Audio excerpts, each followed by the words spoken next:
Bwana asifiwe.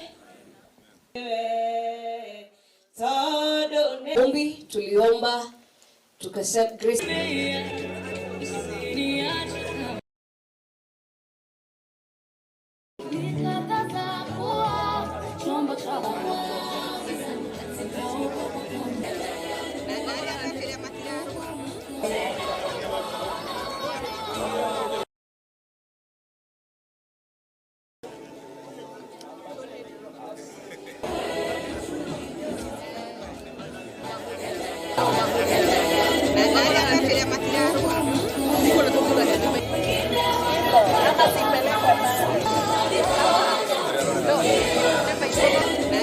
Don't come here purporting to advise the people of the mountain on what to do or how to do to conduct their issues and which leaders to support and which ones not to support.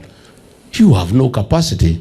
You need to spend time to advise William Ruto that watu ya jamii hii walimchagua akawasaliti, akawaangaisha na akawananganya.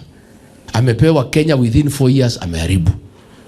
Go and advise your son on what he can do the remaining 1 year before aende nyumbani. Anybody who betrays this community will be dealt with as a traitor, whether a man or a woman.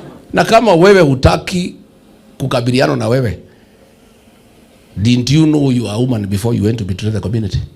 Don't hide behind gender. We cannot leave you alone.